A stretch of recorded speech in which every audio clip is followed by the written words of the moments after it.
महाभारत, मैं समय हूं। The untold beginning of Mahabharat, episode 1। मैं समय हूं, न आदि न अंत। मैंने जन्म लेते देवताओं को देखा है और मिटते हुए साम्राज्यों को भी। आज मैं तुम्हें कोई कहानी नहीं बल्कि इतिहास का वो सत्य सुनाने जा रहा हूं जिसे हर युग ने जिया है। ये महाभारत है, लेकिन ये केवल भारत के एक युद्ध की कथा नहीं है। ये मानव स्वभाव की कहानी है। ये धर्म और अधर्म के बीच चलने वाला शाश्वत युद्ध है। मैंने दुर्योधन को भी देखा है और अर्जुन को भी। मैं स्वयं कुरुक्षेत्र हूं, जहां हर युग में युद्ध लड़ा जाता है। महाभारत एक ऐसा ग्रंथ जिसमें जीवन के हर प्रश्न का उत्तर है। ये सत्ता और संबंधों की टकराहट है। ये लोभ और त्याग का संघर्ष है। ये सत्य की खोज की कहानी है।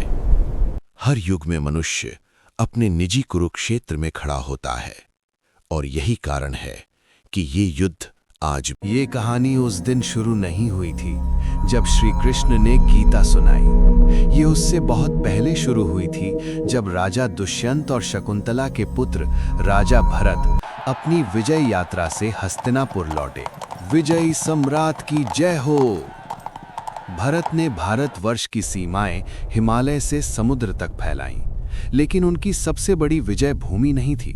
उनकी सबसे बड़ी जीत थी न्याय। राजा भारत ने वो किया जो आज भी असंभव लगता है।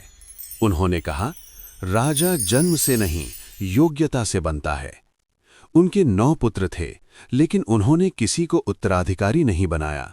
उन्होंने एक योग्य बालक अभिमन्यु भारद्वाज पुत्र को गोद लेकर राजा घोषित किया।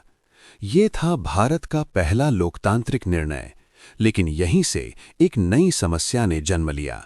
राजमाता बोलीं, तुम पहले पिता हो या राजा? भरत बोले, मैं पिता भी हूं, पर मैं राजा पहले हूं। यही वो क्षण था जहां भावनाएं और कर्तव्य टकराए, और समय ने देखा, न्याय जीत गया। पर समय सदा एक जैसा नहीं रहता। कुछ पीढ़ियों बाद योग्यता को त्याग दिया गया और जन्म को सत्ता का आधार बना दिया गया, और यहीं महाभारत के बीज बो दिए गए। राजा शांतनु हस्तिनापुर के प्रतापी राजा थे। एक दिन गंगा तट पर उनकी भेंट गंगा से हुई। गंगा ने शर्त रखी, तुम मुझसे कभी प्रश्न नहीं करोगे, और राजा ने वचन दे दिया। लेकिन वचन यदि विवेक के बिना दिया जाए तो वो वरदान नहीं, श्राप बन जाता है।